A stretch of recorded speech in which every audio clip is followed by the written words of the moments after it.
Hello everybody, this is Brian and this is Brian's Garden. And today I'm going to just show you how I'm treating my compost that I had going last fall through the winter, and show you what I'm doing with that pile today. Alrighty, here we are. I had two drawbacks with the compost this spring. I was going to get chicken manure from a lady, and her husband already put it all out in the field, so I wasn't able to get that. And my water purifier that takes the chlorine out was stripped. I couldn't get it on the hose, so I couldn't use unchlorinated water. And I started this pile yesterday, and I came out this morning, it was up to 120. And I think had it been unchlorinated water, it would have been up to 140 or so. But the bacteria, they get knocked down a little bit and then they rebound pretty nicely. So, to demonstrate here, I had this pile that I started yesterday over here, and this sat all winter. Now this material is left, when I started out last year, I had this thing totally full, right, all the way to the top. And as it settled, I just kept putting kitchen waste in there, that too much for the worms inside, so I just put the banana peels and whatnot on top, and it was about, I don't know, maybe up to here with material from the top, and that went on the bottom of this new pile. A lot of nitrogen in there.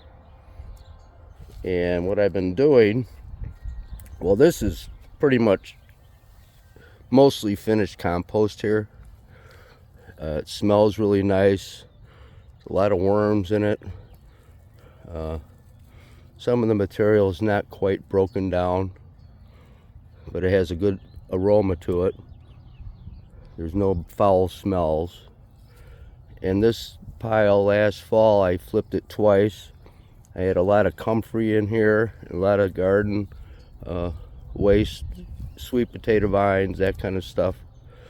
And it worked out very well. When I'm going to use this, now this is not suitable for using as a potting mix.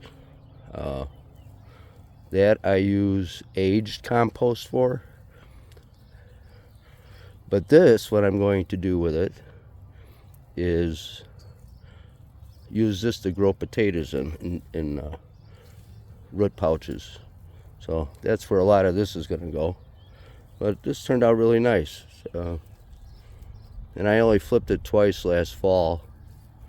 It's feast or famine. You have a ton of nitrogen or you have a ton of leaves. And right now I got a ton of leaves, I say, from last year, but not a lot of nitrogen. So I was out cutting grass. I cut my grass, and then I cut the neighbor's grass, and that's about all the grass I got left. So I'm going to cut my other neighbor's grass next door this way tomorrow and fill this sucker up here.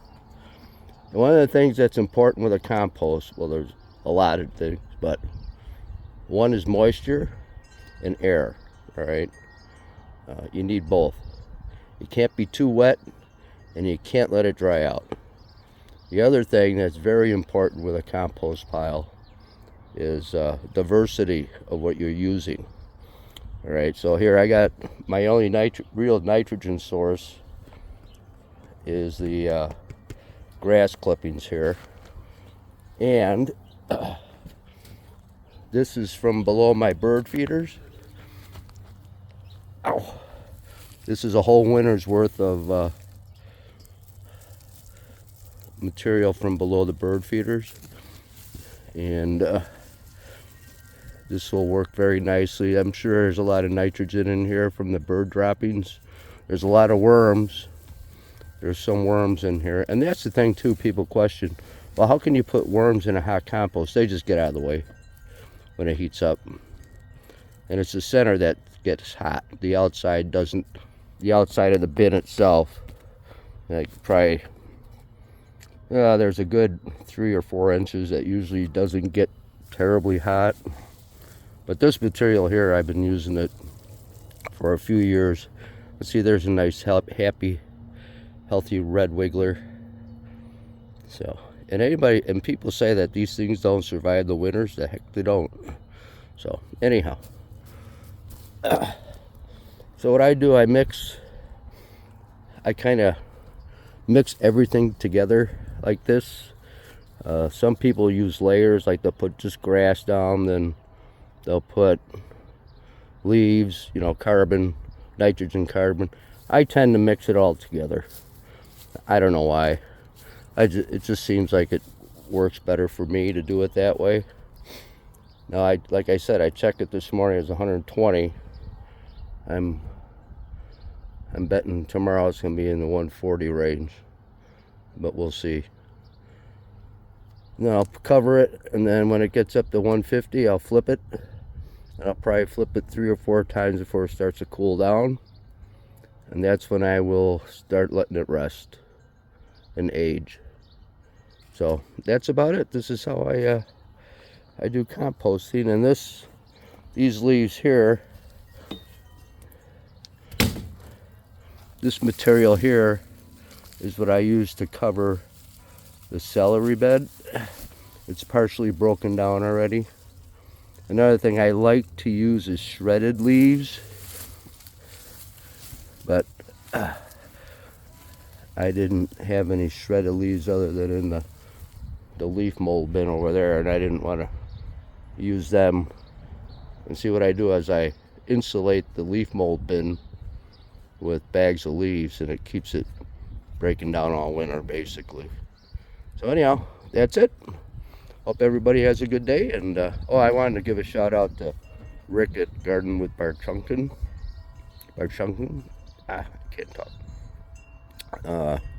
He turned me on to the geo bin.